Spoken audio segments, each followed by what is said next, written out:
Κυρίες και κύριοι, φίλες και φίλοι, καλησπέρα. Απόψε είναι Παρασκευή 19 Απριλίου του 2024. Βροχές στην Ελλάδα και αρκετές βροχές ακούω και εκεί στα δικά μας τα χωριά. Πιστεύω ότι αυτές οι βροχές είναι βάλσαμο, λύτρωση, γιατί σας είπα ότι δεν ήταν καλά τα πράγματα. Απλά θα ήθελα να σας πω κάτι προσωπικό, γιατί μπορεί να είναι χρήσιμο και για κάποιους. Δεν δίνω συμβουλές, απλά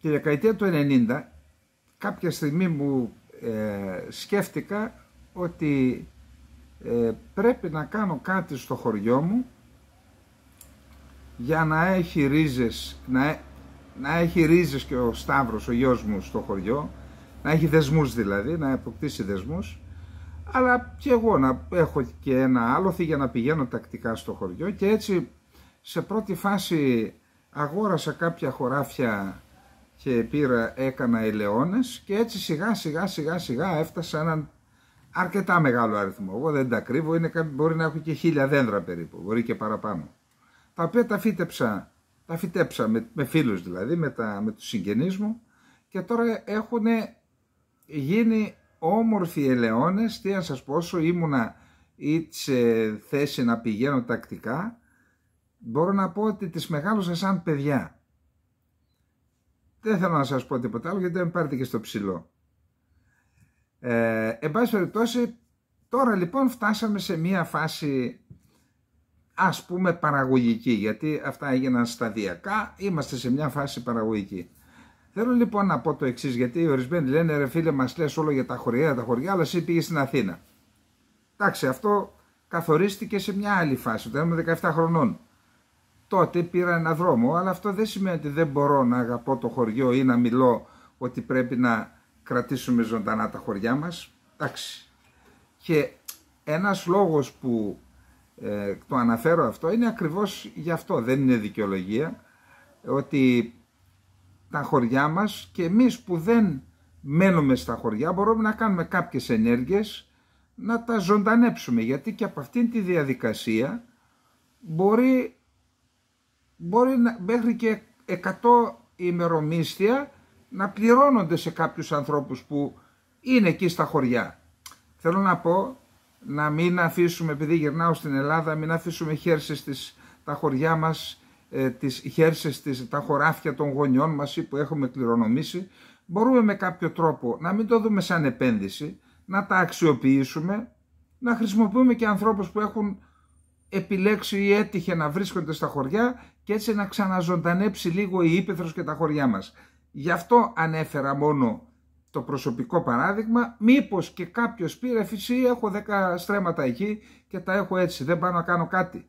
Και οι ελιές, και δεν λέω τώρα που ο ελαιώνας που τα λάδια έχουν πάρει, οι ελιές είναι μια καλλιέργεια που δεν θέλει πολύ χρόνο, θέλει φροντίδα, αλλά δεν θέλει πολύ χρόνο όπως άλλες δέντροκαλλιέργειες ή άλλες καλλιέργειες. Και δεν είναι μόνο αυτό. Τα αμύγδαλα, τα ροδάκινα, οι καρδιές δεν ξέρω, θέλουν ανανέωση μετά από 10, 15, 20 χρόνια. Η ελιά κρατάει αιώνες. Άρα αφήνεις παρακαταθήκη για παιδιά, εγγόνια, δυσέγγωνα. Μεγάλη ιστορία. Πέραν το ότι είναι συνυφασμένη η ελιά με την ιστορία του τόπου μας και του ελληνισμού. Αυτά ήθελα να πω λοιπόν για την ελιά και την ύπαιθρο, τα χωριά μας, και για τις βροχές που τις καλωσορίζουμε. Αφήστε που άναψαν σόμπες, λέει, στο χωριό σήμερα, θερμάστρες. Θα ήθελα να πω 2 λόγια για το συμμετέχω, για όσους πρώτη φορά βλέπουν εκπομπή. Είναι μια πρωτοβουλία που πήραμε στην αρχή 15 άτομα, τώρα έχουμε φτάσει 3.500, να δημιουργήσουμε μια κίνηση πολιτών και όχι κόμμα, το τονίζω και το υπογραμμίζω. Με τίτλο, με μια διακήρυξη, Επιτροπή για την Εθνική Κυριαρχία και την Κύπρο. Είναι μια κίνηση πολιτών ειδικού σκοπού, όπως κάνουν κάποιοι μια κίνηση πολιτών για το περιβάλλον, για τα αδέσποτα ή για ό,τι άλλο. Εμείς κάναμε για αυτό το στόχο, για αυτό το σκοπό. Συμμετέχουν αξιωματικοί όλων των κλάδων των ενόπλων δυνάμεων, διπλωμάτες, κρατικοί λειτουργοί και συνταξιούχοι και εν ενεργεία, Έλληνες του εξωτερικού. Μάλιστα ακούω και αντιλαμβάνομαι ότι αυτή η κίνηση έχει μεγαλύτερη δυναμική στο εξωτερικό από ότι εδώ. Ίσως να έχει την ερμηνεία του αυτό το φαινόμενο, αλλά δεν είμαι σε θέση αυτή τη στιγμή να το ερμηνεύσω εγώ. Έτσι. Αυτή η κίνηση λοιπόν, παρότι πριν από ένα μήνα αποφασίστηκε και έγινε η διακήρυξη, αποφασίστηκε λοιπόν να κατέλθει στις εκλογές, στις ευρωεκλογές. Και έτσι έχει καταρτιστεί ένα ψηφοδέλτιο με 21 άτομα, 5 διπλωμάτες, 2 ανώτατοι αξιωματικοί και άλλοι άνθρωποι που πιστεύω ότι θα δείτε τα βιογραφικά τους από αύριο, από μεθαύριο και θα μπορέσετε να αξιολογήσετε περί τίνος πρόκειται. Πάντως δεν υπάρχουν άτομα που να στηρίζουν μόνον την παρουσία τους στις ευρωεκλογές μόνο στην αναγνωρισιμότητά τους. Γιατί γίνεται αυτό, εγώ δεν λέω. Ασφαλώς υπάρχουν και καλλιτέχνες που είναι αξιόλογοι, όχι άνθρωποι, αξιόλογοι, έχουν αξιόλογη πολιτική σκέψη και μπορούν να προσφέρουν. Και αθλητές το ίδιο και δημοσιογράφοι το ίδιο, αλλά ξέρω ότι τα κόμματα πολλές φορές επιλέγουν άτομα τα οποία είναι αναγνωρίσιμα, χωρίς να πηγαίνουν ένα βήμα παρακάτω και να δουν αυτός μπορεί να προσφέρει στον τόπο. Εδώ λοιπόν έχει γίνει μια σωστή επιλογή, θα δείτε τα άτομα και θα πράξει ο κάθε πολίτης ό,τι θέλει. Εγώ επιμένω ότι πρέπει να βλέπουμε και πέρα από τις ευρωεκλογές. Αυτό είναι μια συμμετοχή που, αν θέλετε, επειδή υπάρχει η πεποίθηση ότι αν εκλεγεί έστω ένας ευρωβουλευτής από την κίνηση, με δεδομένο ότι έχουμε 5 διπλωμάτες, μπορεί να προσφέρει, γνωρίζουν το τοπίο, γνωρίζουν τις διαδικασίες, και μάλιστα αποφασίστηκε για να αποφευθεί η εντύπωση, η δημιουργία της εντύπωσης ότι γίνεται για να πάρουν το μεγάλο μισθό που δίνεται στους ευρωβουλευτές. Η θητεία θα είναι ενιαυσία θητεία, δηλαδή ένα χρόνο θα κάθεται ο ένας, μετά ο δεύτερος, μετά ο τρίτος, μετά ο τέταρτος, μετά ο πέμπτος. Αυτά σε ό,τι με αφορά. Εγώ έχω ξεκαθαρίσει τη θέση μου χρόνια τώρα, δεν με ενδιαφέρει η εξουσία, έχω τελειώσει με αυτή την ιστορία, τις ελιές έχω στο μυαλό μου και τα γελάδια, αλλά στηρίζω αυτό το εγχείρημα και όπως καταλαβαίνετε αυτό κάνω και τώρα και εύχομαι να στηριχτεί και από τους Έλληνες πολίτες, τους Έλληνες ελεύθερους πολίτες. Λοιπόν, αυτά προς το παρόν για ελιές, γελάδια, βροχές και συμμετέχω. Μπορείτε να μπείτε, όπως βλέπετε την εικόνα στο βίντεο, γιατί και εγώ μην νομίζετε, πρόσφατα τα είδα, δεν τα ήξερα. Εκεί που λέει περισσότερα πατάτε και βλέπετε από κάτω το χρονοδιάγραμμα της εκπομπής και αμέσως από κάτω Επιτροπή για την Εθνική Κυριαρχία και την Κύπρο και υπάρχει ενεργός σύνδεσμος, πατάτε και μπαίνετε, μπορείτε να διαβάσετε τη διακήρυξη και ό,τι άλλο και να υπογράψετε μάλιστα και τη διακήρυξη. Μπορείτε επίσης να ενισχύσετε το κανάλι με 2 τρόπους που υπάρχει, μπορείτε να τους δείτε παρακάτω, και οι άλλοι σύνδεσμοι που είναι υποβοηθητικοί. Αυτή είναι η εισαγωγή. Πάμε λοιπόν τώρα στο δεύτερο θέμα μας. Λοιπόν, το δεύτερο θέμα είναι θαλάσσια πάρκα, η αντίδραση της Τουρκίας και η επικείμενη μέτρα οικοδόμησης εμπιστοσύνης από Δευτέρα και επικείμενη επίσκεψη του Έλληνα Πρωθυπουργού του κ. Μητσοτάκη στην Άγκυρα που έχει οριστικοποιηθεί για τις 13 Μαΐου. Λοιπόν, ακούστε. Δεν ξέρω με ποιο σκεπτικό, πραγματικά δεν θέλω να το ψάξω, δεν θέλω να εμπλακώ, αλλά δεν ξέρω με ποιο σκεπτικό τα Υπουργεία αποφάσισαν τη δημιουργία αυτών των 3 πάρκων. Ασφαλώς θα υπάρχει ένα σκεπτικό, δεν το γνωρίζω. Και εάν η ελληνική κυβέρνηση είναι αποφασισμένη να το πάει μέχρι τέλους, ανεξαρτήτως αντιδράσεων της Τουρκίας, και να το υλοποιήσει, υπό την προϋπόθεση ότι τα θαλάσσια πάρκα είναι υπέρ του εθνικού μας συμφέροντος, γιατί ακούγονται και κάποιες απόψεις που λένε ότι ειδικά στο θαλάσσιο πάρκο του Ιωνίου η ανακήρυξή του στην ουσία εξουδετερώνει τη δυνατότητα να έχουμε γεωτρήσεις για εξόρυξη υδρογοναθράκων από το θαλασσοτεμάχιο του Κυπαρισιακού κόλπου. Εάν δεν συμβαίνει αυτό λοιπόν, κατά τα άλλα, έστω κι αν υπάρχουν κάποια οικονομικά συμφέροντα, γιατί μιλάμε στα θαλάσσια πάρκα θα μπορούν να γίνουν μέσα και ανεμογεννήτριες. Έστω κι αν υπάρχουν κάποια οικονομικά συμφέροντα, επειδή τα θαλάσσια πάρκα, ιδιαίτερα στην περιοχή του Αιγαίου, θα περιορίζουν την αλληλεία, την λαθραληλεία, την εξάντληση των αλλιευμάτων. Εάν γίνει αυτό, πιστεύω ότι τα θετικά είναι περισσότερα από τα όποια αρνητικά, άρα αξίζει τον κόπο να τα στηρίξουμε μέχρι τέλους. Πέραν αυτού, με τα θαλάσσια πάρκα εμπεδώνεται και η κυριαρχία, παύλα και τα κυριαρχικά μας δικαιώματα σε αυτή την περιοχή. Εάν όμως έγινε αυτή η ενέργεια για να δώσει πάσα στην Τουρκία να κάνει την αντίδραση που έκανε και να χωθούν ακόμα πιο βαθιά οι Τούρκοι στο Αιγαίο και να επικαιροποιήσουν αυτά που δυστυχώς από το 1996 τους αναγνωρίσαμε κάποια δικαιώματα, εδώ πραγματικά, όχι, είναι το Ευαγγέλιο της ελληνικής εξωτερικής πολιτικής απέναντι στην Τουρκία από το 1973 μέχρι σήμερα, το Ευαγγέλιο.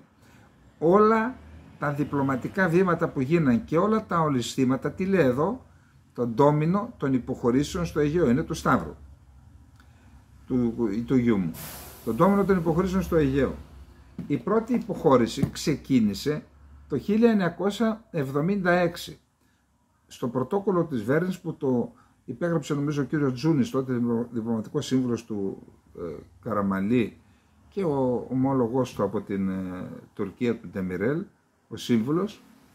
Εμείς αυτό επικαλέστηκαν οι Τούρκοι τώρα που μας έκαναν διάβημα για τα θαλάσσια πάρκα. Ότι τότε αναλάβαμε υποχρέωση να μην προβαίνουμε σε μονομερείς ενέργειες. Και αυτήν την υποχρέωση μας την υπενθύμησαν και την έχωσαν μέσα στο πρωτόκολλο που υπέγραψαν εδώ τα ξεφτέρια του Μητσοτάκη. Ο Μητσοτάκης το υπέγραψε, τα ξεφτέρια του το ετοίμασαν, όπου και εκεί αναφέρεται αποφυγή μονομερών ενεργειών. Οι Τούρκοι λοιπόν θεωρούν μονομερή ενέργεια τα θαλάσσια πάρκα και αυτό επικαλούνται τη Βέρνη του 1976 και αυτό που υπέγραψε ο ίδιος ο κ. Μητσοτάκης. Τότε γιατί μας τα φέρατε? Ή γιατί υπογράφατε τη διακήρυξη? Γιατί μας τα φέρατε? Μήπως κρύβετε τίποτα άλλο? Γιατί ανέφερα το βιβλίο? Στο βιβλίο αποδεικνύεται μαθηματικά, πραγματικά, ότι κάποιοι δημιουργούσαν τις κρίσεις με ενέργειες μέχρι και προβοκατόρικες, δημιουργούσαν τις κρίσεις για να κορυφωθεί η κρίση, να παρέμβουν οι ΗΠΑ, να μας καθίσουν στο τραπέζι Τουρκία και Ελλάδα και για να ξεπεραστεί η κρίση να υπογράψουν μια διακήρυξη. Αυτό γινόταν πάντα. Και μάλιστα η συνταγή είναι και παρομοιότυπη. Διακήρυξη της Βέρνης, διακήρυξη το πρωτόκολλο της Βέρνης, το Νταβός, διακήρυξη της Μαδρίτης, διακήρυξη των Αθηνών και αυτή μετά από κρίση ήρθε. Είπα μάλιστα στο Σταύρο να κάτσει να κάνει ένα βιβλίο για την επόμενη κρίση που δεν συμπεριλαμβάνεται. Και αυτό λοιπόν για το πρωτόκολλο και κατά πάσα πιθανότητα προκαλείται αυτή η κρίση για να μας φέρουν κανένα άλλο φασούλι μπροστά. Θα δούμε. Είπαμε ότι αν είναι υπέρ των εθνικών μας συμφερόντων το στηρίζουμε, εάν όχι, με όσες δυνάμεις έχουμε θα μας βρουν μπροστά τους. Πάμε να δούμε τώρα τι είπε ο Ερντογάν για την επίσκεψη και τι είπε και ο κύριος Μητσοτάκης για θαλάσσια πάρκα. Όπως ξέρετε, κάθε Παρασκευή ο Ερντογάν είναι πιστός, πηγαίνει στο Ζαμί. Βγαίνοντας λοιπόν από το Ζαμί, από την προσευχή της Παρασκευής, είπε: Η επίσκεψη του κ. Μητσοτάκη είναι ένα είδος ανταποδοτικής επίσκεψης. Η επίσκεψη αυτή αποτελεί ένα σημαντικό στάδιο στις ελληνοτουρκικές σχέσεις, αρχίζω και φοβάμαι. Θα έχουμε συνομιλίες για το πώς μπορούμε να φέρουμε τις σχέσεις Τουρκίας και Ελλάδας σε πολύ καλύτερη θέση, βεβαίως, υπό την προϋπόθεση, δεν το λέει αυτό ο Ερντογάν, σας το λέω εγώ, ότι η Τουρκία δεν θα κάνει ούτε ένα πόντο πίσω από αυτά που διεκδικεί. Άρα άμα φέρει σε καλύτερη θέση, ποιος θα κάνει πίσω, βρείτε το εσείς. Αναφέρθηκε και στις εξελίξεις στη Μέση Ανατολή. Αφού αναφερθήκαμε στο Ερντογάν, να σας πούμε. Το Ισραήλ λέει διαφορετικά πράγματα. Ομοίως το Ιράν λέει διαφορετικές απόψεις. Προσέξτε, για την επίθεση που έκανε το Ισραήλ με ή χωρίς εισαγωγικά σήμερα το πρωί στο Ισφαχάν. Δεν υιοθετούμε τίποτα και δεν υπάρχει καμία εξήγηση που να μην είναι παράλογη. Όλα λέει μας φαίνονται παράλογα. Δεν μπορείτε να πείτε ότι το Ιράν λέει την αλήθεια με τις δηλώσεις του. Δεν μπορείτε να το πείτε αυτό και για το Ισραήλ ούτως ή άλλως. Το Ισραήλ ούτως ή άλλως το θεωρεί ψεύτη. Βάζουν μπροστά τη ΣΥΠΑ. Πολύ πιο σημαντικό βλέπουμε ότι οι ΗΠΑ στις πρόσφατες δηλώσεις έχουν ταχθεί στο πλευρό του Ισραήλ στο Συμβούλιο Ασφαλείας του ΟΗΕ. Αναφέρεται γενικώς και ειδικώς στο βέτο που άσκησαν οι ΗΠΑ στην ψηφοφορία που έγινε χθες βράδυ σήμερα το πρωί για την πρόταση της Αλγερίας να βγει ψήφισμα από το Συμβούλιο Ασφαλείας προς τη Γενική Συνέλευση, να γίνει ψηφοφορία στη Γενική Συνέλευση και να αποφασίσει αυτή αν θα γίνει πλήρες κανονικό μέλος του ΟΗΕ η Παλαιστίνη. Οι ΗΠΑ είπαν όχι. Ενώ όλοι είναι στο πλευρό της Παλαιστίνης, έτσι είναι, θα δείτε παρακάτω, οι ΗΠΑ δυστυχώς αποκαλύπτουν τη στάση τους παίρνοντας το μέρος του Ισραήλ. Δεν περιμέναμε κάτι διαφορετικό ούτως ή άλλως. Σε ερώτηση για την αναμενόμενη επίσκεψη του Ισμαήλ Χανίγια στην Άγκυρα αύριο, ο Ερντογάν είπε ότι δεν μπορώ να αναφερθώ στο περιεχόμενο των συνομιλιών μας. Αν θέλετε, ας κρατήσουμε την ατζέντα μεταξύ μας, εμού και του κυρίου Χανίγια, και ας πράξουμε αναλόγως. Τώρα, ο κύριος Μητσοτάκης, αναφερόμενος στην συνάντηση, είπε το εξής. Οριστικοποιήθηκε για τις 13 Μαΐου η μέρα που θα βρεθώ στην Άγκυρα, ανταποδίδοντας την επίσκεψη Ερντογάν στην Αθήνα. Η Ελλάδα ασκεί κυριαρχία και τα κυριαρχικά της δικαιώματα με βάση το διεθνές δίκαιο και το δίκαιο της θάλασσας και μου προκαλεί εντύπωση η παντελώς αδικαιολόγητη αντίδραση της Τουρκίας για μια κίνηση με περιβαλλοντικό περιεχόμενο. Θα προχωρήσουμε στη δημιουργία των μπάρκων όπως δεσμευτήκαμε στο πρόσφατο συνέδριο στην Αθήνα, είπε ο Έλληνας Πρωθυπουργός μετά τη Σύνοδο Κορυφής στις Βρυξέλλες. Δεν θεωρώ ότι η βελτίωση των ελληνοτουρκικών σχέσεων, η οποία είναι αδιαμφισβήτητη και μετρήσιμη, οδηγεί στην υπόθεση εργασίας ότι οι θέσεις της Τουρκίας για την ΑΟΣ έχουν αλλάξει και παραμένουν βαθιά προβληματικές για την πατρίδα μας. Αλλά αυτό δεν μας εμποδίζει από το να χτίσουμε μια θετική ατζέντα. Αύριο, για παράδειγμα, θα βρεθώ στη Μυτιλήνη και στα νησιά του Ανατολικού Αιγαίου. Υπάρχει ικανοποίηση καθώς Τούρκοι πολίτες μπορούν να ταξιδεύουν στα νησιά αυτά χωρίς βίζα. Εγώ, να σας πω την αλήθεια, δεν μπορώ να βγάλω άκρη τι θέλει να πει ο Έλληνας Πρωθυπουργός. Δεν ξέρω, μπορεί να ήταν κουρασμένος από τη Σύνοδο Κορυφής. Αλλά αυτό που είπε δεν βγάζει άκρη. Και είναι επιλέξιμο, όπως ακριβώς τα είπε. Δεν μπορώ να καταλάβω. Αν βγάλατε εσείς, γράψτε με ένα σχόλιο να αρχίσουν να ψάχνουμε εγώ, μήπως είμαι και εγώ κουρασμένος. Πάντως, η Τουρκία επαναφέρει με αφορμή, γι' αυτό είπαμε πως θέλει να χωθεί πιο βαθιά στο Αιγαίο, με αφορμή τις δηλώσεις για την ανακήρυξη των θαλασσίων πάρκων, βάζει ξανά το θέμα των γκρίζων ζωνών, μιλάει για τα νησιά που δεν έχουν παραχωρηθεί στην Ελλάδα με βάση κάποια διεθνή συνθήκη. Υπόψη είναι ότι σε αυτά υπάρχουν και κάποια νησιά που είναι νότια της Κρήτης και η Γάβδος και η Γαβδοπούλα, έτσι. Να το ξέρετε αυτό. Δηλαδή αμφισβητεί την υπόσταση του ελληνικού κράτους στην ουσία. Και παρόλα αυτά ο κύριος Πρωθυπουργός λέει είναι μετρήσιμο. Είναι μετρήσιμο. Αλλά δεν είναι προς τη θετική, προς την αρνητική πλευρά είναι μετρήσιμο. Άρα πάμε στην ΓΙΑΜΟΕ, μέτρα οικοδόμησης εμπιστοσύνης, με απειλές από το Υπουργείο Άμυνας της Τουρκίας, με φρεγάτες που μας βγάζει φωτογραφία στο Αιγαίο.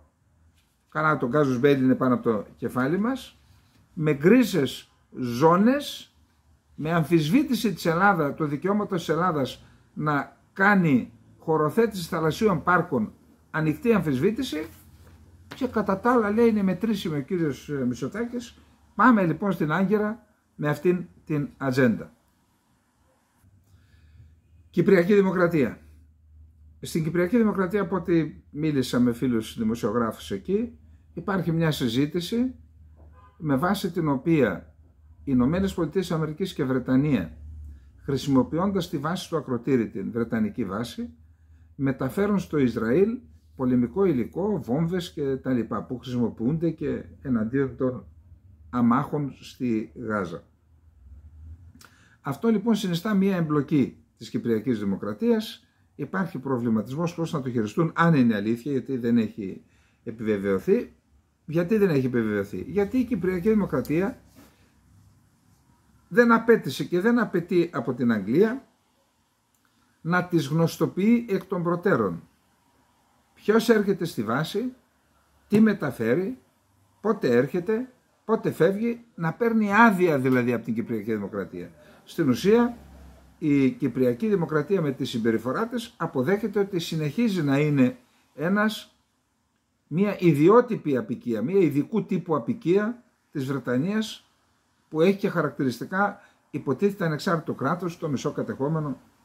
Παρ' όλα αυτά είπαμε ότι κάνει επιτυχίες. Να αναφέρουμε ξανά την επιτυχία στο κείμενο συμπερασμάτων που είχε ξαναγραφεί, αλλά το ότι ξαναμπήκε τώρα είναι επιτυχία.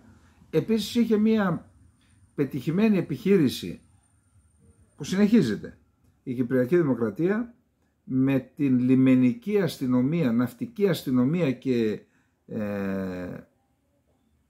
υπάρχει δηλαδή και λιμενική αστυνομία και ναυτική αστυνομία, πλοία δηλαδή, τα οποία τα έστειλε η Κυπριακή Δημοκρατία κοντά στις ακτές, σε διεθνή ύδατα, κοντά στις ακτές του Λιβάνου, και από ό,τι διαβάζω 5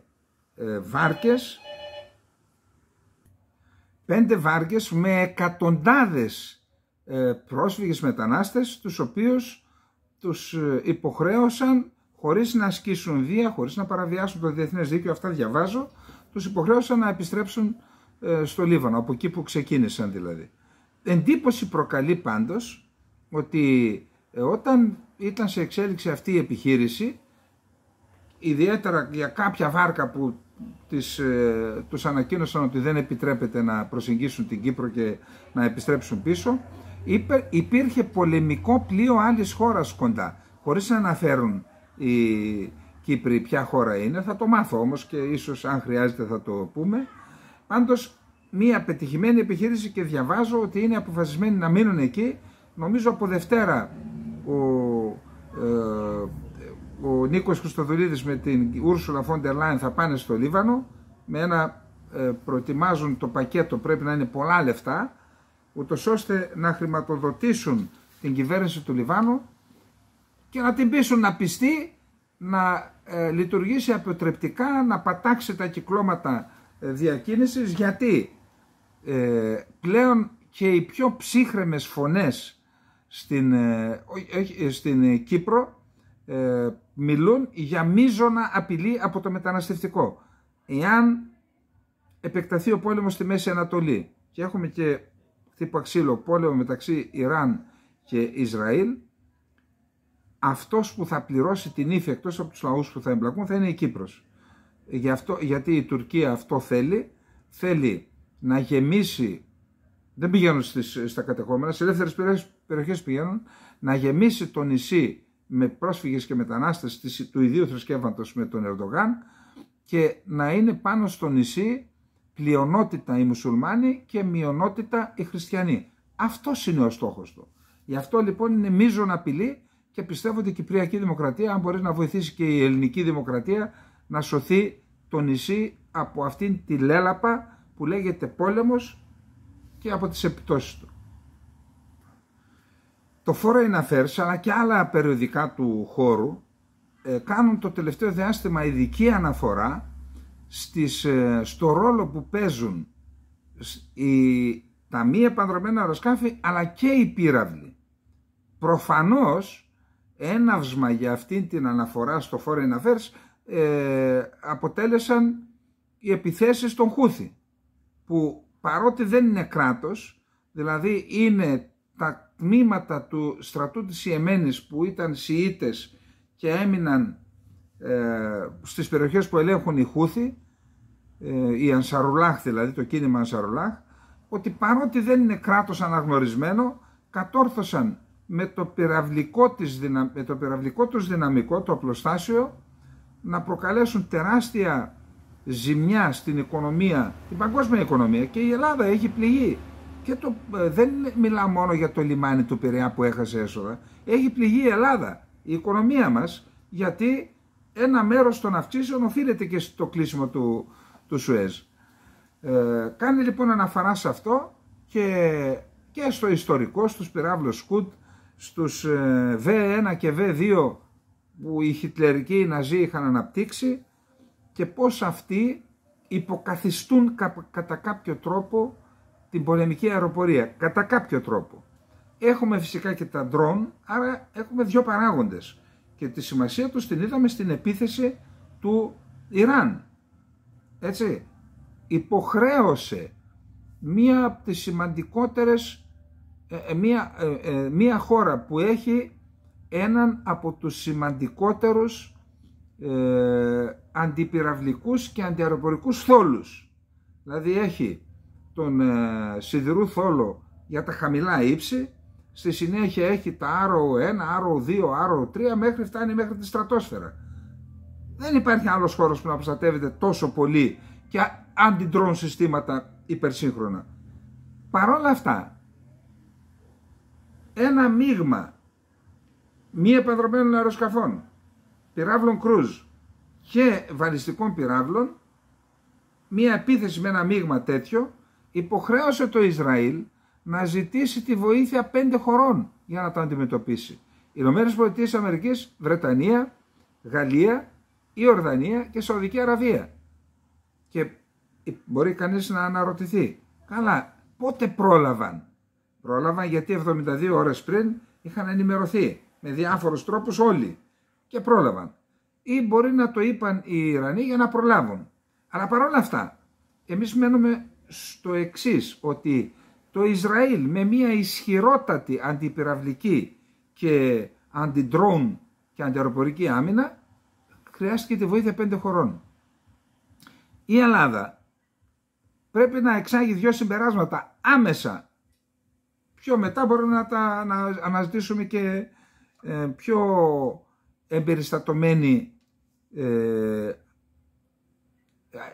να εξάγουμε πιο εμπεριστατωμένα συμπεράσματα από το τι γίνεται και αλλά το άμεσα.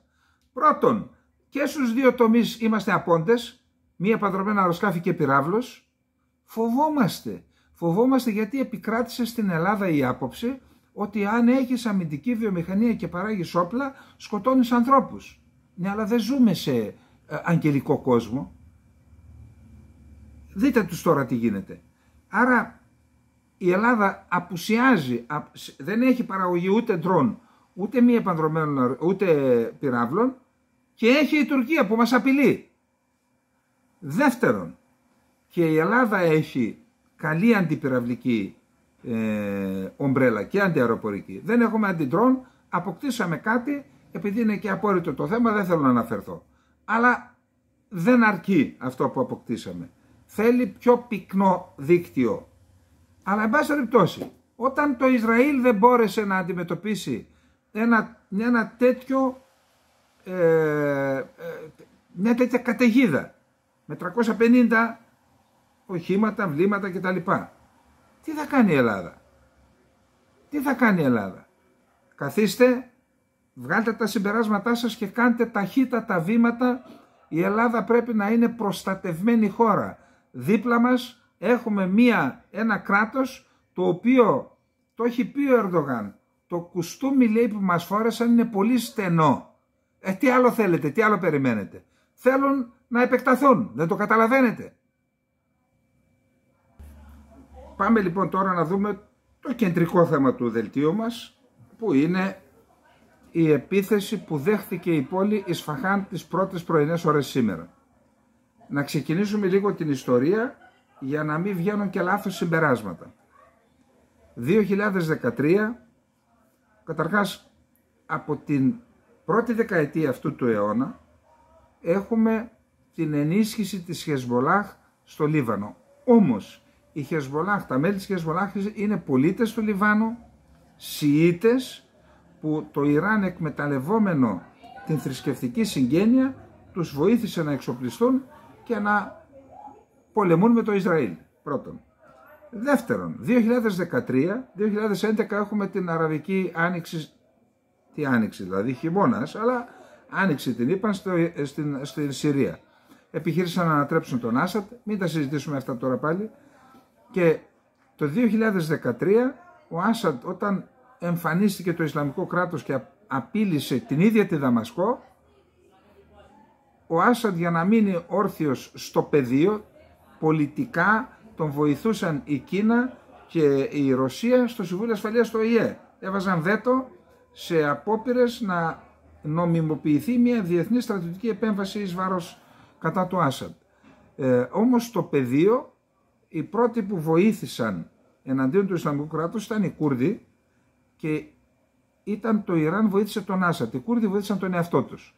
Το Ιράν βοήθησε τον Άσαντ και έστειλε τότε τη δύναμη Al-Quds, είναι οι ειδικές δυνάμεις των φρουρών της Επανάστασης. Έστειλε λοιπόν αρκετό κόσμο, αρκετές χιλιάδες, κάποιοι λένε από 30 έως 40.000, οι οποίοι δεν είναι όλοι Ιρανοί, είναι και Αφγανοί από την περιοχή Χεράτ, οι οποίοι μιλούν Πέρσικα, άρα περσογενές φύλο, και μερικοί Τατζίκοι, Σιήτες και όλοι, και αυτοί που μιλούν Πέρσικα, και οι αξιωματικοί είναι Ιρανοί. Τους έστειλαν λοιπόν για να βοηθήσουν και όντως κατατρόπωσαν το Ισλαμικό κράτος.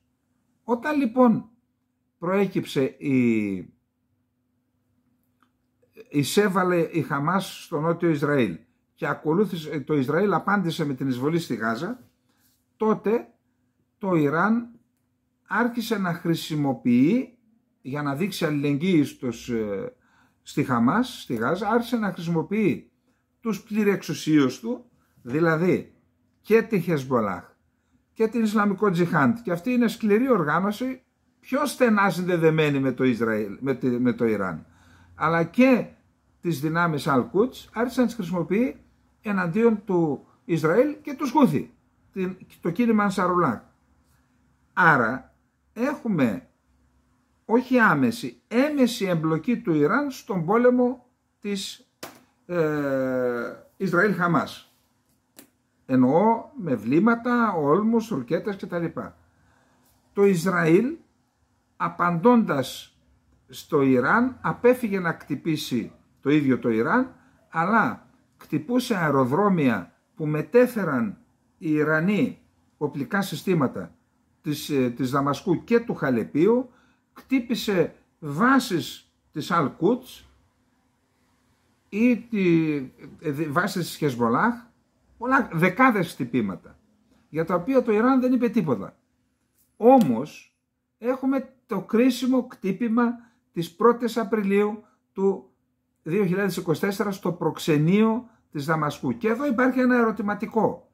Ποιος ήταν ο πολιτικός σκοπός? Διότι αν ήταν καθαρά επιχειρησιακός, θα μπορούσαν με έναν ντρόν να το έχουν από πάνω, μόλις βγει ο ταξίαρχος που είναι ο επικεφαλής της Al-Quds και όλων των επιχειρήσεων του Ιράν στην περιοχή, μόλις βγει από το κτίριο να το χτυπήσουν στον δρόμο, να το σκοτώσουν. Αν ήταν μόνο επιχειρησιακός ο στόχος. Άρα εδώ υπάρχει ένα ερωτηματικό. Τι ήθελε το Ισραήλ να πετύχει με αυτήν την πράξη? Όταν κτυπάς, κάποιος μου έγραψε, είπε δεν είναι έδαφος του Ιράν. Ασφαλώς δεν είναι έδαφος, είναι ιονή έδαφος. Θεωρείται έδαφος, δεν είναι έδαφος. Όταν κτυπάς διπλωματική αντιπροσωπεία, τότε υποχρεώνεις τη χώρα να απαντήσει, το Ιράν. Και είχαμε την απάντηση, περιέγραψα πώς και τι, και σήμερα όλοι περιμένουμε να δούμε πώς θα απαντήσει, τι θα πράξει το Ισραήλ σε αυτή την επίθεση που δέχτηκε. Έκαμε 4 πολεμικά συμβούλια, εκτός και είναι 5 αν μου ξεφεύγει κανένα. Και είναι προφανές ότι στα πολεμικά συμβούλια συζητούσαν πώς θα απαντήσουν. Είχαμε τις αντιδράσεις από τις ΗΠΑ, αλλά και από όλες τις χώρες που βοήθησαν ενεργά το Ισραήλ να αποκρούσει την... Αλλά άλλο να βοηθάς το Ισραήλ σε μια αμυντική επιχείρηση και άλλο να το παρέχεις υποστήριξη έστω και πολιτική σε μια επιθετική. Όλες οι χώρες λοιπόν των ΗΠΑ συμπεριλαμβανομένων έβαλαν τείχο και είπαν είμαστε αντίθετοι στην επέκταση του πολέμου και δεν θα συμμετάσχουμε σε μια τέτοια επιχείρηση. Οπότε αυτό είναι ένα πρόβλημα για τον Νετανιάχου. Αναρωτιέμαι όμως, αυτό δηλαδή τι εκτίμησε, ότι ο Biden σε προεκλογικό αγώνα στην κατάσταση που είναι στην κόψη του ξεραφιού, να τον φάει ο Biden, ο Τραμπ να μην τον φάει, θα έμπλεκε τη χώρα του σε ένα πόλεμο που ξέρετε θα ανοίξει εκεί, αν εμπλακούν οι ΗΠΑ και αν επιχειρήσουν να εγκαταστήσουν στρατηγική επιρροή στο Ιράν, θα έχουμε αντιδράσεις τουλάχιστον από τη Ρωσία και από την Κίνα, δεν ξέρω και από την Ινδία. Άρα πώς το σκέφτηκε ο Νετανιάχου και διέταξε αυτή την επίθεση στο προξενείο, πραγματικά δεν είναι, δηλαδή εάν ήταν απόφαση των στρατιωτικών που μπορεί να μην σκέφτηκαν όλα τα άλλα, τότε κάτι δεν πάει καλά στο σύστημα εξουσίας στο Ισραήλ. Πώς τους άφησαν, δεν μπορώ να καταλάβω. Τι έγινε σήμερα λοιπόν? Σήμερα το πρωί στον εναέριο χώρο του Εσφαχάν, με βάση τις πληροφορίες που έχουμε, εμφανίστηκαν 3 τετρακόπτερα. Ελικόπτερα είναι αυτά τα οποία πετούν, έχουν φτερά ως έλικες, έτσι ονομάζονται. Τετρακόπτερα σημαίνει 4 τετραπλή έλικες, γίνεται συγκοπτόμενο τετρακόπτερα. Είναι λοιπόν αυτά με τους 4 έλικες που αυτά είναι drone, τα οποία δεν έχουν μεγάλη εμβέλεια, εξ όσων γνωρίζω, έτσι. Μεγάλη εμβέλεια έχουν αυτά που μοιάζουν με αεροπλάνα. Τα τετρακόπτερα, αυτά δεν γνωρίζουμε από πού εκτοξεύτηκαν. Κάποιοι ή απογειώθηκαν. Κάποιοι λένε ότι απογειώθηκαν μέσα από αεροπλάνα του Ισραήλ. Δεν το θεωρώ πιθανό. Το πιο πιθανό είναι να είχαμε είτε διείσδυση πρακτόρων της Μοσάντ μέσα στο ιρανικό έδαφος, βαθιά διείσδυση, οι οποίοι κάποια στιγμή τα ενεργοποίησαν και τα έκαναν αυτό που θα μου παρακάτω, ή είχαμε δράση αντιφρονούντων, γιατί υπάρχουν και εθνοτικοί και ιδεολογικοί αντιφρονούντες μέσα στο Ιράν, και οι Σουνίτες που μπορούν να στρατολογηθούν. Τι έκαναν λοιπόν? Απογείωσαν αυτά τα 3 τετρακόπτερα στην πόλη Ισφαχάν. Φαίνεται ότι εξοδετερώθηκαν και τα 3 στον αέρα, δεν είχαμε έκρηξη κάπου στο έδαφος, τουλάχιστον δεν υπάρχει καμία εικόνα ή πληροφορίες επίσημες για κάτι τέτοιο. Και από εκεί και μετά έχουμε τον πόλεμο της πληροφορίας που ακούγονται διάφορα από εδώ και από εκεί. Εν πάση περιπτώσει, θα δούμε ορισμένα πράγματα. Εγώ έχω να πω το εξής, ότι αυτή η επιχείρηση με τον τρόπο που έγινε είναι μια βαλβίδα εκτόνωσης για τον Νετανιάχου, για να λέει ότι εγώ την έκανα την επίθεσή μου, και ταυτόχρονα έγινε με τέτοιο τρόπο, εγώ δεν λέω ότι ήταν συνεννοημένη, αλλά έγινε με τέτοιο τρόπο που να επιτρέπει στο Ιράν να πει εντάξει, δεν έγινε τίποτα, δεν απαντάω. Και έχουμε το εξής τώρα. Από Δευτέρα έχουμε την εβραϊκή γιορτή, Πάσχα τη λένε. Κάποιοι μου λένε δεν την λένε Πάσχα. Πού να ξέρω ρε παιδιά τώρα? Εβραϊκό Πάσχα το διαβάζω. Πού να κάτσω τώρα να διαβάζω πώς τη λένε επακριβώς για να μην την μπλέκουμε με τη δική μας. Τη δική μας θα τη λέμε λαμπρή. Έτσι. Για να μην τα μπλέκουμε. Εν πάση περιπτώσει. Δευτέρα αρχίζει το Πάσχα των Εβραίων και τελειώνει στη 30 Απριλίου. Άρα, αν γινόταν μια μεγαλύτερης κλίμακας επίθεση, οι Ιρανοί το δήλωσαν σε όλους τους τόνους, οριζοντίως και ακαθέτως, ότι θα απαντήσουν στο πρώτο δευτερόλεπτο και θα απαντήσουν με υπηρεχητικά. Τώρα το Ισραήλ θα μπορούσε να κάνει μια τέτοια επίθεση, δεν δικαιολογώ, ερμηνεύω, και να μετράει νεκρούς ή ζημιές εν μέσω της γιορτής. Αυτό θα είχε, πιστεύω, αρνητικά αποτελέσματα και στην συνοχή του Ισραηλινού έθνους. Και από εκεί και μετά πιστεύω ότι είναι και δύσκολο εν μέσω Πάσχα να κάνουν μια τέτοια επιχείρηση για να έχουμε, άρα μπορούμε να πούμε ότι έχουμε μια υποχρεωτική εκεχηρία εισαγωγικά μέχρι τις 30 του μηνός, με βάση τη λογική πάντα. Από την άλλη πλευρά όμως βλέπουμε ότι το Ισραήλ συγκεντρώνει στρατό στη Ράφα. Πώς δηλαδή, θα κάνει επιχείρηση εν μέσω Πάσχα? Δεν μπορώ να καταλάβω. Για να δούμε λοιπόν τι συνέλεξα από ιρανικό, ρωσικό, αμερικανικό και ισραηλινό τύπο, να δούμε τι συμβαίνει στην περιοχή.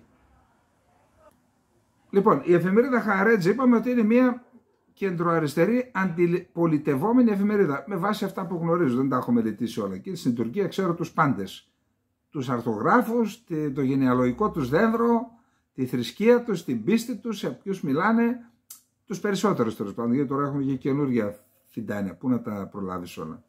Αλλά στο Ισραήλ δεν το ξέρω, νομίζω όμως ότι είναι κεντροαριστερή και ελαφρώς αντιπολιτευόμενη. Πρωτοσέλιδο της εφημερίδας Χααρέτζ σήμερα. Η σιωπηλή επίθεση του Ισραήλ στο Ισφαχάν έδειξε ότι ο Νετανιάχου δεν έχει στρατηγική όσον αφορά το Ιράν και τη λωρίδα της Γάζας. Αυτό σας είπα περίπου και εγώ, έτσι. Δεν μπορώ να κατανοήσω ποια είναι η στρατηγική του. Είπαμε, ο Μπεν Γκβίρ, ο Υπουργός Εθνικής Ασφάλειας του Ισραήλ, έγραψε μια λέξη στο Twitter. Αδύναμη. Αναφερόμενος στην επιχείρηση. Ασθενής, ισχνή. Ήρθε ο Γιαΐρ Λαπίντ, ο ηγέτης της αντιπολίτευσης, και το απαντά.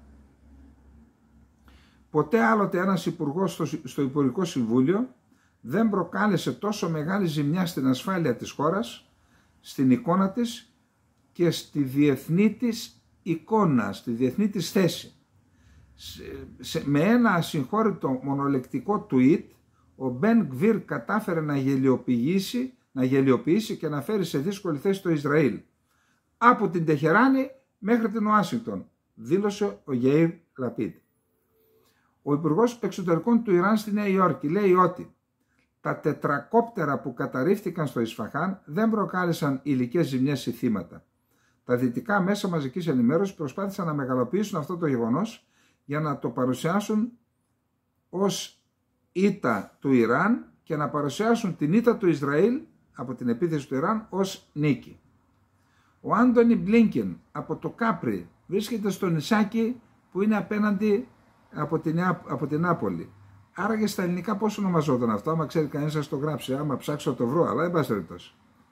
Είπε, δεν εμπλακήκαμε ως ΗΠΑ σε καμία επιθετική ενέργεια κατά του Ιράν. Στο Κάπρι είναι για την σύνοδο των G7, Υπουργών Εξωτερικών των 7 πλουσιωτέρων χωρών. Ήταν εχθές για το Συμβούλιο Ασφαλείας, όπου συζητήθηκε το θέμα της Παλαιστίνης, αν θα γίνει πλήρες μέλος στον ΟΗΕ, πήγε ο Αμπντολαχιάν στη Νέα Υόρκη. Καλά, εκεί του βάλαν και περιορισμούς.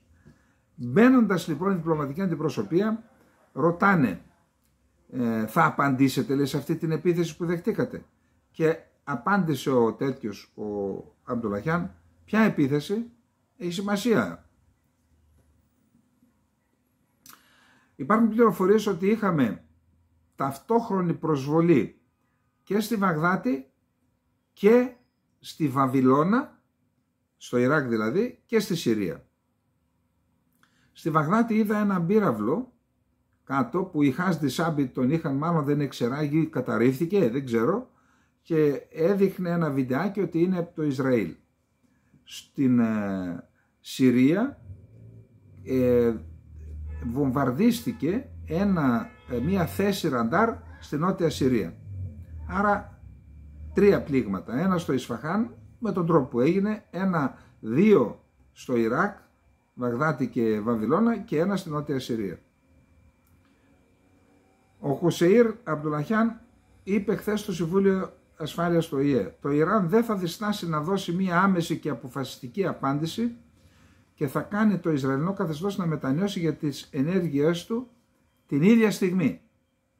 Η Ρωσία μετέφερε στο Ισραήλ μέσω διπλωματικών διάβλων ότι το Ιράν δεν επιθυμεί κλιμάκωση της σύγκρουσης, είπε ο Λαυρόφ σε μέσα μαζικής ενημέρωσης της Ρωσίας. Η εφημερίδα Telegraph, επικαλούμενη πηγές της Βρετανικής κυβέρνησης, έγραψε ότι ο Υπουργός Εξωτερικών αυτής της χώρας δεν αποδέχθηκε την πίεση του Ισραήλ να χαρακτηρίσει η Βρετανία τους φρουρούς της Επανάστασης ως τρομοκρατική οργάνωση. Ο Υπουργός Εξωτερικών, ας πούμε, της Ευρωπαϊκής Ένωσης, Τζοζέπ Μπορέλ: ο πόλεμος στη Γάζα πρέπει να σταματήσει αμέσως και να αποτραπεί η επέκταση του πολέμου στη Μέση Ανατολή. Πάλι ο Μπλίνκεν από τους G7. Οι Ηνωμένες Πολιτείες δεν μπορούν να υποστηρίξουν τη μεγάλη στρατιωτική επιχείρηση του Ισραήλ στη Ράφα. Μια μεγάλη στρατιωτική επιχείρηση, άρα μια μικρή θα την υποστηρίξουν. Οι Υπουργοί Εξωτερικών του G7 στο Κάπρι: καλούμε το Ιράν και το Ισραήλ να αποφύγουν οποιαδήποτε κλιμάκωση. Είμαστε για άλλη μια φορά αντίθετοι στη μεγάλη Ισραηλινή στρατιωτική επιχείρηση στη Ράφα, μεγάλη στρατιωτική, έτσι, και προειδοποιούμε για τις καταστροφικές της συνέπειες. Ο Υπουργός Εξωτερικών τον είπα, ο Μπλίνκεν: είμαστε αποφασισμένοι να εργαστούμε για τη δημιουργία ενός απάντηση στο βέτο που έβαλαν οι ΗΠΑ στον ΟΗΕ για την Παλαιστίνη. Είμαστε αποφασισμένοι να εργαστούμε για τη δημιουργία ενός Παλαιστινιακού κράτους με εγγυήσεις ασφαλείας για το Ισραήλ. Η Χαμάς θέλει να καταστρέψει το Ισραήλ και θέλουμε να διασφαλίσουμε ότι αυτό που συνέβη στις 7 Οκτωβρίου δεν θα ξανασυμβεί. Θέλουμε ένα μέλλον στην περιοχή που να εγγυάται την ενσωμάτωση του Ισραήλ στην περιοχή, δηλαδή να νιώθει ασφαλές και να επιλύει το παλαιστινιακό ζήτημα. Και δεν έχει έρθει ακόμα η κατάλληλη στιγμή για την αναγνώριση του παλαιστινιακού κράτους. Πάντως το Ισραήλ ονόμασε αυτή την επιχείρηση στο Ισφαχάν ως οφθαλμόν αντί οφθαλμού, το έδωσε δηλαδή και έναν θρησκευτικό χαρακτήρα. Έχουμε εκκλήσεις από Ευρωπαίους που λένε δεν θέλουμε κλιμάκωση.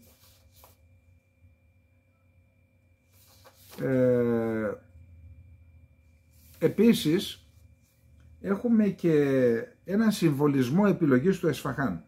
Στο Ισφαχάν υπάρχει μια μεγάλη αεροπορική βάση. Υπάρχει εργοστάσιο που κατασκευάζει μη επενδρομένα αεροσκάφη. Και υπάρχουν και πυρηνικές εγκαταστάσεις. Άρα ήθελε να δείξει το Ισραήλ ότι έφτασα εδώ, τώρα βαράω στο γάμο του Καραγκιόζη, αλλά να ξέρεις ότι αν θέλω μπορώ να στα κοπανίσω όλα αυτά. Άρα ήθελε να δώσει και ένα τέτοιο μήνυμα. Για να δούμε τι άλλο λέμε. Υπάρχει μια μελέτη για την πολεμική αεροπορία του Ισραήλ και πολεμική αεροπορία του Ιράν. Δεν συγκρίνεται. Το Ιράν έχει μερικά αεροσκάφη F-14 τα οποία τα πήρε από το 1974 νομίζω από την Αμερική, δεν έχει τεχνική υποστήριξη. Έχει 9 μαχητικά F4 και F5, Phantom δηλαδή, μία μοίρα Sukhoi 24, μερικά MiG-29 και πιθανόν με βάση συμφωνία που υπάρχει να την τροφοδοτήσει με Sukhoi 35, εννοώ σε περίπτωση κρίσης, η Ρωσία. Απ' την άλλη πλευρά, το Ισραήλ έχει F-16, έχει F-15 μάλλον, τρομερά αεροσκάφη, F-16 και F-35. Άρα ασυγκρίτως ισχυρότερη πολεμική αεροπορία, έχει και αεροσκάφη ανεφοδιασμού στον αέρα, πολύ ισχυρότερη αντιαεροπορική άμυνα από ότι το Ιράν. Αυτά για μία σύγκριση πολύ περιληπτική σύγκριση των δυνατοτήτων των δύο χωρών. Να πάμε λίγο στη Γάζα, μέναμε στο Ισραήλ δηλαδή. Ένα παιδί σκοτώνεται ή τραυματίζεται κάθε 10 λεπτά στη Γάζα. Η UNICEF κάνει μια αναφορά στο θέμα. Τα παιδιά στη Γάζα έχουν γίνει τα πρόσωπα του συνεχιζόμενου πολέμου, δείχνοντας την πραγματική εικόνα της σύγκρουσης, δήλωσε αξιωματούχος της UNICEF την Τρίτη. Από τους καταστροφικούς τραυματισμούς που υπέστησαν σε αεροπορικές επιδρομές, μέχρι το τραύμα της σύλληψης σε βίαιες συγκρούσεις, οι ιστορίες τους δίνουν μια οδυνηρή εικόνα των ανθρωπίνων συνεπειών της σύγκρουσης. είπε η ειδική επικοινωνίας της UNICEF Tess Ingram, η οποία έφυγε από τη Γάζα τη Δευτέρα αφού πέρασε 2 εβδομάδες εκεί. Με τουλάχιστον 70 παιδιά που τραυματίζονται στη Γάζα κάθε μέρα, τα οποία συχνά αφήνονται να μαραζώνουν από τον πόνο, σύμφωνα με την Ingram, υπάρχει επίγουσα ανάγκη να αυξηθεί ο αριθμός των ιατρικών εκενώσεων για να διευκολυνθεί η πρόσβαση στην κατάλληλη φροντίδα. Με ένα παιδί να σκοτώνεται ή να τραυματίζεται κάθε 10 λεπτά, πάνω από οτιδήποτε άλλο χρειαζόμαστε κατάπαυση του πυρός. Σήμερα αναφέρεται ότι ξεπέρασαν τους 34.000 οι νεκροί και τους 74.465 οι τραυματίες στη Γάζα από την 7η Οκτωβρίου. Να πούμε ότι ήταν περίπου 1.200 οι νεκροί από πλευράς του Ισραήλ μετά την εισβολή της Χαμάς την 7η Οκτωβρίου. Τώρα, ο Γκουτέρες πάλι στο Συμβούλιο Ασφαλείας έκανε αναφορά, χαρακτήρισε την κατάσταση στη Γάζα κόλαση και ζήτησε την άμεση κατάπαυση του πυρός και την παροχή περισσότερης ανθρωπιστικής βοήθειας για τον κόσμο που υποφέρει στην περιοχή. Πάμε να δούμε τώρα τι γίνεται στις Ηνωμένες Πολιτείες της Αμερικής. Λοιπόν, η Βουλή των Αντιπροσώπων ενέκρινε διαδικαστική ψηφοφορία για το νομοσχέδιο για τη βοήθεια προς την Ουκρανία και για τη δίμευση της περιουσίας της Ρωσικής Ομοσπονδίας, αναφέρουν αμερικανικά μέσα ενημέρωσης. Που σημαίνει ότι είμαστε κοντά στην αποδέσμευση των περίπου 61 δισεκατομμυρίων δολαρίων στις Ηνωμένες Πολιτείες, από τις Ηνωμένες Πολιτείες της Αμερικής στην Ουκρανία. Ο Τραμπ έκανε δηλώσεις. Προφανώς με αφορμή αυτό φαίνεται δέχεται και πιέσεις από το ιστορικό του και λέει δεν είναι δυνατόν, λέει, εμείς ξοδέψαμε, λέει, παραπάνω από 100 δισεκατομμύρια για να βοηθήσουμε την Ουκρανία, γιατί περισσότερα από την Ευρώπη. Ήρθε αμέσως απάντηση από το Σαρλ Μισελ, ο οποίος είπε όχι κύριε Τραμπ, εμείς δώσαμε 134 δισεκατομμύρια δολάρια στην Ουκρανία, δώσαμε περισσότερα από εσάς. Έκανα, όχι 134, 143 δισεκατομμύρια έδωσε η Ευρώπη. Η Ευρώπη που διαλύεται η οικονομία της, που αυξήθηκε το κόστος στο ενεργειακό, έδωσε και 134 δισεκατομμύρια. Γιατί? Όταν ο νεομακαρθισμός αποβληθεί από την Ευρώπη και από την Ελλάδα, θα καθίσουμε με ψυχραιμία να συζητήσουμε γιατί συνέβησαν όλα αυτά και πόσο καταστροφικές συνέπειες είχαν για την Ευρώπη. Και δεν μιλώ μόνο για οικονομικές καταστροφικές συνέπειες. Η Ευρώπη ήταν ένα σχέδιο ειρήνης και τώρα πάνε να αντίσουν την Ευρώπη με φεοπράσινη στολή. Εντάξει, ξοδεύουν απίστευτα λεφτά, δεν είναι μόνο όσα δίνουν στην Ουκρανία. Για τα οπλικά συστήματα, γιατί να ξοδεύει τώρα η Ολλανδία, η Πορτογαλία που δεν έχουν καμία πρόβλημα ασφάλειας. Ξοδέψτε λεφτά. Για ποιο λόγο? Για να ξανακάνουμε τη Γερμανία ισχυρότερη, γιατί και αυτό παίζεται. Ξέρετε, υπήρχε μια ισορροπία στην Ευρωπαϊκή Ένωση. Στρατιωτική δύναμη και πυρηνική δύναμη η Γαλλία, οικονομική δύναμη η Γερμανία και υπήρχε μια ισορροπία. Δεν μπορούσε η Γερμανία να ανεβεί. Αν ξανακάνουμε τη Γερμανία στρατιωτική δύναμη, τότε τράβα να τη μαζέψεις. Κοιτάξτε τι έγινε στους 2 προηγούμενους παγκοσμίους πολέμους. Λοιπόν, Washington Post. Η Ρωσία επεκτείνει το στρατιωτικό βιομηχανικό της συγκρότημα παρακάμπτοντας τις κυρώσεις και βασιζόμενη σε αποδεδειγμένα συστήματα. Έχει αυξήσει τη στρατιωτική παραγωγή και πιθανότητα θα είναι σε θέση να διατηρήσει μια επίθεση στην Ουκρανία για τουλάχιστον τα επόμενα 2 χρόνια, λένε αναλυτές στη Washington Post. Αυτή είναι μια αποθαρρυντική εκτίμηση για το Κίεβο, το οποίο χάνει έδαφος στο πεδίο της μάχης λόγω έλλειψης και στρατιωτικής δύναμης αλλά και εξοπλισμών. Οι Αμερικανοί αξιωματούχοι αρχικά πίστεψαν ότι η Ουκρανική σύγκρουση είχε υπονομεύσει σοβαρά το ρωσικό στρατό, την αξιοπιστία του, την αποτελεσματικότητά του.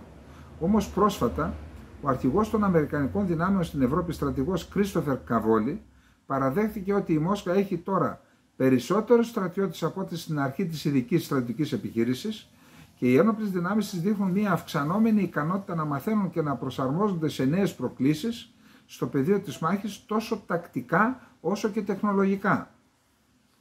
Και λένε και διάφορα πράγματα. Η Ρωσία δεν χρειάζεται να αποκτήσει τον πιο καινοτόμο στρατό στον κόσμο. Αν κατάφεραν να αποκτήσουν αρκετά καλά λειτουργικά συστήματα, όπως τα μη επανδρομένα αεροσκάφη Lancet, πυρομαχικά καμικάζι, και στη συνέχεια απλώς να προωθήσουν αυστηρά την παραγωγή τους, τότε είναι ήδη αρκετά επικίνδυνο, είπε ο Φαμπιάν Χίντς, υπάλληλος του Βρετανικού Διεθνούς Ινστιτούτου Στρατηγικών Μελετών. Ο Biden προέτρεψε το Ισραήλ να μην πραγματοποιήσει επίθεση μεγάλης κλίμακας στη Ράφα. Τα είπαμε αυτά. Τώρα, επιπλέον περιορισμό των μετακινήσεων στην αντιπροσωπεία του Ιρανού Υπουργού Εξωτερικών Αμπντολαχιάν επέβαλαν οι ΗΠΑ. Όταν θα επισκέπτεται τη Νέα Υόρκη για συναντήσεις στην έδρα των Ηνωμένων Εθνών, ανακοίνωσε ο αναπληρωτής εκπρόσωπος του State Department Βεντάτ Πατέλ. Οι περιορισμοί αυτοί επιτρέπουν στην αντιπροσωπεία να μετακινείται μόνο σε ακτίνα 2 τετραγώνων γύρω από την έδρα του ΟΗΕ, μεταξύ του ΟΗΕ και της Ιρανικής Διπλωματικής Αποστολής και Κατοικίας και μεταξύ του ΟΗΕ και του αεροδρομίου Κένεντι, διευκρίνησε ο Πατέλ μιλώντας σε δημοσιογράφους. Αυτό λέγεται «του βάζω τα 2 πόδια σε ένα παπούτσι». Οι ΗΠΑ άσκησαν βέτο στην ένταξη της Παλαιστίνης. Η Μόσχα είπε διάφορα κατά των Ηνωμένων Πολιτειών. Εμείς να πούμε ότι οι 12 από τις 15 χώρες του Συμβούλιο Ασφαλείας ψήφισαν υπέρ του ψηφίσματος που είχε εισάγει η Αλγερία, η Βρετανία και η Ελβετία απήχαν και οι Ηνωμένες Πολιτείες έκαναν βέτο, άσκησαν βέτο. Μία από τις πιο κρίσιμες δίκες στην ιστορία των Ηνωμένων Πολιτειών της Αμερικής είναι σε εξέλιξη. Εγκρίθηκαν οι ένορκοι που θα αποφασίσουν για το αν είναι ένοχος ο Τραμπ ή όχι, και μάλλον από Δευτέρα αρχίζει η ακροαματική διαδικασία. Πολλοί έλεγαν ότι η επιλογή των ενόρκων μπορεί να πάει και μέρες. Όχι. Έχουμε 34 κατηγορίες, $130.000 έδωσε νομίζω ο Τραμπ το 2016 για να μην μιλήσει για μια υπόθεση που είχε γίνει το 2006. Προεκλογικά τώρα τι να κάνει. Λέει ότι η καταβολή χρημάτων για την εξαγορά της σιωπής κάποιου στο πλαίσιο ενός συμφωνητικού εχεμήθειας επί παραδείγματι δεν είναι παράνομη στη ΣΥΠΑ. Ωστόσο ο Τραμπ κατηγορείται ότι αυτά τα λεφτά τα έδωσε με τρόπο, αλλίωσε τα φορολογικά κτλ. Και έχει 34 κατηγορίες παρακαλώ. Έχει 4 υποθέσεις βάρος του. Μία είναι αυτή της Τραμπ, μία είναι για τα απόρριτα κρατικά έγγραφα που βρέθηκαν στην έπαυλή του στη Φλόριντα, μία είναι συνωμοσία για ανατροπή του εκλογικού αποτελέσματος του 2020 και μία η παραποίηση εκλογικού αποτελέσματος στην πολιτεία της Τζόρτζια. Θεωρείται ότι η ελαφρότερη υπόθεση ότι είναι αυτή με την κυρία αυτή, με τα 130.000 και η οποία πιθανόν να ολοκληρωθεί πριν από τις εκλογές. Οι άλλες μάλλον θα πάνε μετά τις εκλογές. Τώρα, ο διοικητής της CIA εκλήθη στην Βουλή των Αντιπροσώπων στη Γερουσία να μιλήσει και να αιτιολογήσει γιατί είναι απαραίτητο να δοθούν τα 60 δισεκατομμύρια στην Ουκρανία. Και είπε, αν το Κογκρέσο δεν εγκρίνει τώρα τη βοήθεια προς την Ουκρανία, θα μπορούσε να χάσει τον πόλεμο μέχρι το τέλος του έτους. Σύμφωνα με τον αξιωματούχο, οι Ουκρανικές Ένοπλες Δυνάμεις είναι σε θέση να αντέξουν μέχρι το 2024 εάν ο Ουάσιγκτον συμφωνήσει σε πρόσθετη χρηματοδότηση. Διαφορετικά το Κίεβο θα αντιμετωπίσει μια πιο τρομερή προοπτική. Υπάρχει πολύ πραγματικός κίνδυνος να χάσουν οι Ουκρανοί στο πεδίο της μάχης μέχρι το τέλος του 2024 ή τουλάχιστον ο Πούτιν να βρεθεί σε μια θέση όπου θα μπορεί ουσιαστικά να υπαγορεύσει τους όρους μιας πολιτικής διευθέτησης, είπε ο επικεφαλής της ΣΥΑ.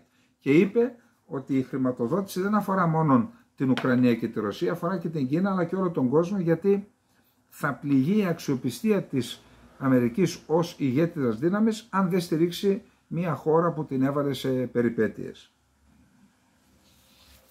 Ο Στόλτεμπεργκ είπε επειγόντως να δοθούν αντιαεροπορικά συστήματα στην Ουκρανία και αποφασίστηκε να δοθούν τελικά Patriot. Θα κάνουμε, λέει, μια ανακατανομή των 100 συστημάτων Patriot, νομίζω ότι υπάρχουν στην Ευρώπη, και κάποια από αυτά να δοθούν άμεσα στην Ουκρανία. Μια περίεργη αναφορά έχουμε και πάλι του αρχηγού του ΓΕΘΑ της Γερμανίας, του στρατηγού Κάρστεν Μπρόιερ, ο οποίος είπε: η Ρωσία μπορεί να είναι έτοιμη να επιτεθεί στο ΝΑΤΟ σε 5 έως 8 χρόνια. Ο Πούτιν πιστεύει ότι μπορεί να νικήσει την Ουκρανία και τους συμμάχους της, αλλά να ξέρει ότι δεν μπορεί. Κάθε μέλος της G7 καταβάλει τεράστιες προσπάθειες για να υπερασπιστεί την Ουκρανία. Μαζί βοηθάμε την Ουκρανία να προχωρήσει πολύ, στο τέλος να σταθεί γερά στα πόδια της στρατιωτικά, οικονομικά και δημοκρατικά. Ακούσαμε ξεκάθαρα τον επικεφαλής του Ουκρανικού Υπουργείου Εξωτερικών Δημήτρη Κουλέμπα ότι είναι εξαιρετικά σημαντικό να παρέχουμε στη Ρωσία περισσότερους πόρους για να προστατευτεί από τη Ρωσία. Στην ουσία, η προμήθεια στην Ουκρανία είναι επενδύσεις στις ΗΠΑ σε αμυντικά προϊόντα στη δική μας βιομηχανία, είπε ο Μπλίνκεν στη Σύνοδο των 7 πλουσιότερων χωρών στο Κάπρι. Ο Ζελένσκι είπε ότι το ΝΑΤΟ πρέπει να αποφασίσει αν είμαστε πραγματικά σύμμαχοι. Έχει παράπονα.